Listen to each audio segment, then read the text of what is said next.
Lyon demain, le quart d'heure lyonnais, toute l'actualité chaque matin. Parce que Lyon demain se dessine aujourd'hui, voici l'essentiel de l'actualité. En ce mercredi, nous sommes le 5 janvier. Nous ferons le point sur l'épidémie de Covid-19 avec une pression hospitalière qui continue de s'accentuer dans le département du Rhône. La progression du variant Omicron à Lyon impacte également l'offre TCL qui doit s'adapter. Une trentaine d'oiseaux morts à proximité de 2 communes de la Dombes. Le virus de la grippe aviaire avait été détecté déjà en décembre sur des cadavres d'oiseaux. Fabrice Dussel, ancien SDF du Vieux-Lyon, va pouvoir entrer dans une nouvelle vie. Il vient de toucher un chèque de 7 600 €. Après avoir sauvé un brocanteur d'un incendie, plusieurs collectes avaient été organisées en sa faveur. Pascal Maillot hier à l'hôtel de police de Montluc pour rencontrer les 74 gardiens de la paix qui prennent leurs fonctions cette semaine dans la métropole de Lyon. Une enquête ouverte après la mort d'un détenu au centre pénitentiaire de Villefranche-sur-Saône, âgé de 30 ans. Il est décédé à la suite d'un arrêt cardiaque. Il était diabétique.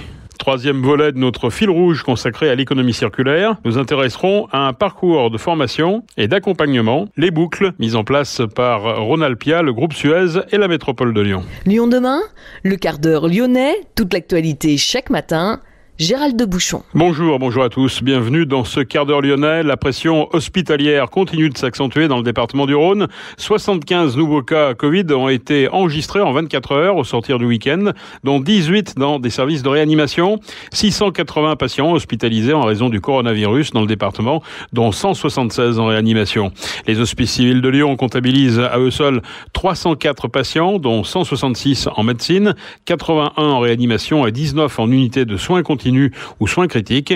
Notez que la semaine dernière, 256 patients Covid+, étaient déjà hospitalisés aux HCL. C'est donc une forte progression en une semaine. De nouveaux lits ont été ouverts en réanimation. 168 lits sont désormais armés en ce début d'année contre 161 il y a une semaine.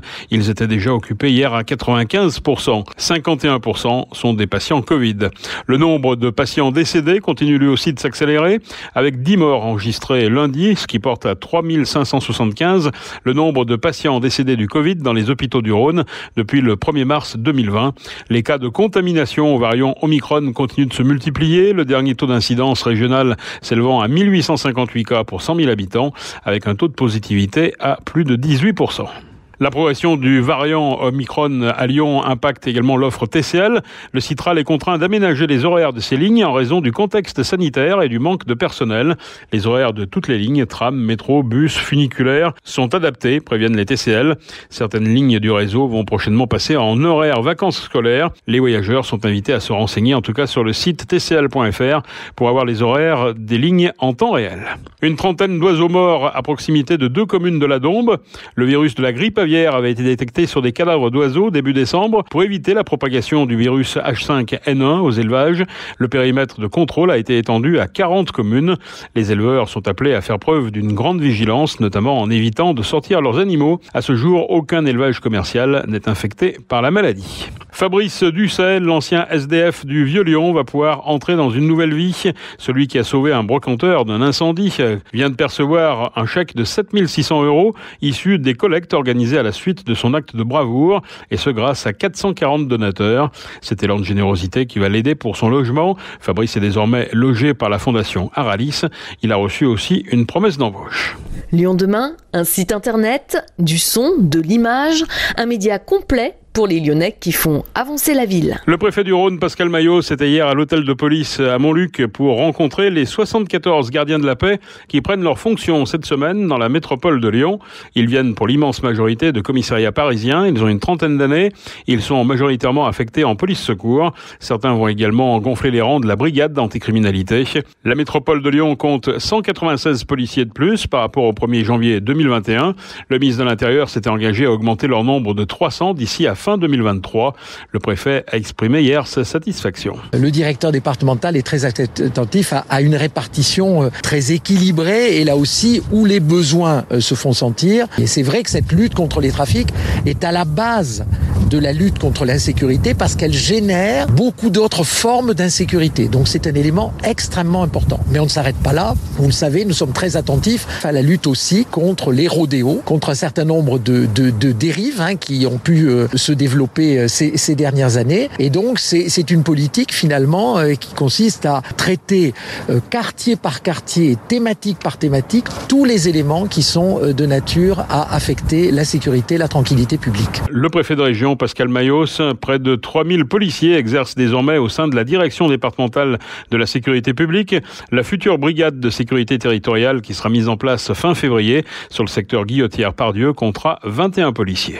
Un détenu du centre pénitentiaire de Villefranche, âgé de 30 ans, est décédé lundi soir vers 22h30. Yacine, 30 ans, est décédé à la suite d'un arrêt cardiaque. Selon la compagne de cet homme souffrant de diabète, le drame aurait pu être évité. La trentenaire envisage de porter plainte. Elle a appris que ses co-détenus avaient tenté d'alerter le personnel de la prison pour obtenir de l'insuline, dont il était privé depuis 3 jours. Contactée par Le Progrès, qui révèle l'affaire, la direction interrégionale des services pénitentiaires fait savoir qu'elle ne peut apporter d'éléments de réponse dans l'immédiat. La procureure de la République de Villefranche a en tout cas confirmé, elle, l'ouverture d'une enquête en recherche des causes de la mort. 5 ans après l'éboulement, le chemin de Charbonnières sera rouvert avant l'été. Les 3 communes concernées, Charbonnières, Écully et Dardilly, et la métropole ont trouvé une solution. Un mur en gabion végétalisé va venir s'insérer dans le talus déficient sur une longueur d'environ 70 mètres. Au final, une seule voie de circulation empruntera le chemin dans un seul sens qui va de Charbonnières vers Écully. L'axe sera fermé à la circulation automobile le dimanche pour laisser la place aux promeneurs à pied ou à vélo. Il n'y aura pas de trottoir pour éviter d'avoir à bétonner le secteur. Notez que la circulation attendue devrait tourner autour de 2000 véhicules par jour, soit moins de la moitié du trafic qui passait par ce petit chemin avant 2016. Lyon demain, idée en partage. 3e volet de notre fil rouge consacré à l'économie circulaire. La métropole de Lyon, l'association Rhône-Alpia et le groupe Suez se sont associés pour lancer le programme Les Boucles. Un parcours comprenant pour chaque entreprise retenue du secteur de l'économie circulaire des temps de formation et de co-développement, comme nous l'explique Emeline Baume, première vice-présidente de la métropole. Les Boucles, c'est un programme pour 2 sortes d'entreprises. Des jeunes entreprises, donc des porteurs d'envie d'agir, qui ont une bonne idée mais qui ont besoin d'avoir des informations sur ce que c'est que l'entrepreneuriat, ce que c'est que le monde des déchets et la réalité de la communauté, des solutions, des entreprises déjà positionnées sur le territoire de la métropole. Ça, c'est le premier aspect. Donc là, il y a une dizaine de porteurs d'envie d'agir qui sont en cours de formation. Et puis, il y a un autre volet qui est l'accélération d'entreprises en économie circulaire, donc 5, sur leurs points faibles, en gros, pour équilibrer leur modèle économique et se développer un peu plus, voire beaucoup plus. Donc là, l'idée, c'est un accompagnement sur 10 mois avec donc 3 parties prenantes différentes, l'incubateur Rhône-Alpia, le groupe Suez, donc lui qui assure la partie connaissance juridique des déchets, j'insiste là-dessus, et puis la métropole de Lyon avec sa capacité à mobiliser le réseau LIVE, donc de l'entrepreneuriat, donc pour parler de lieux, de risques, de financement, de recherche de compétences, etc. etc. Quelles sont leurs problématiques justement pour se développer ou pour exister ? Une problématique commune à peu près à tous les entrepreneurs, c'est le parcours foncier et immobilier, c'est-à-dire pouvoir se positionner au bon moment, au bon endroit et avec les moyens qu'on a dans la phase de développement dans laquelle on se situe. C'est pas la même chose quand on est dans porteur d'envie d'agir, quand on est en amorçage ou en développement ou en croissance, ça dépend des mots qu'on utilise. La deuxième chose, c'est quand même souvent la mise en connexion avec d'autres acteurs de la chaîne de valeur en question. Donc là, c'est plutôt du réseautage et pour le coup, la métropole et le réseau LIVE peuvent vraiment aider. Le troisième aspect souvent, c'est le sujet du recrutement, en fait, en trouver les bonnes compétences au bon moment et en particulier des hommes et des femmes qui ont envie de s'engager dans une entreprise presque militante, enfin en tout cas une entreprise à impact, donc qui demande vraiment d'être disponible à toutes les possibilités. Peut-être la dernière chose, c'est d'accéder à la commande publique, c'est peut-être un des Graal, pas le Graal, mais un des Graal, et de savoir répondre à des cahiers des charges, etc. Maltivore fait partie des 15 entreprises engagées dans le programme Les Boucles. Son activité consiste à transformer la Drèche. Les microbrasseries artisanales comme Ninkasi se sont développées ces dernières années et leur activité n'est pas en reste pour produire des déchets, comme la drèche, un résidu de brassage des céréales, jusque-là non valorisé. Maltivore en fait une matière première innovante, comme nous l'explique Gabriel Hugon.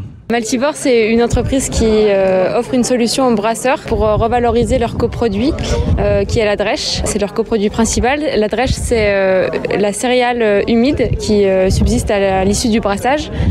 C'est une céréale qui a été dépourvue de son amidon, qui sera transformée en sucre puis en alcool dans la bière, et qui est encore riche en fibres, en protéines et en plein de minéraux, qui est utilisable dans de très nombreuses fabrications, de très nombreuses recettes, comme une farine spéciale à hauteur de 30% du volume d'incorporation de la farine. Qu'est-ce qu'on en fait après ? On peut en faire vraiment plein de choses, des biscuits, des crêpes, des gaufres.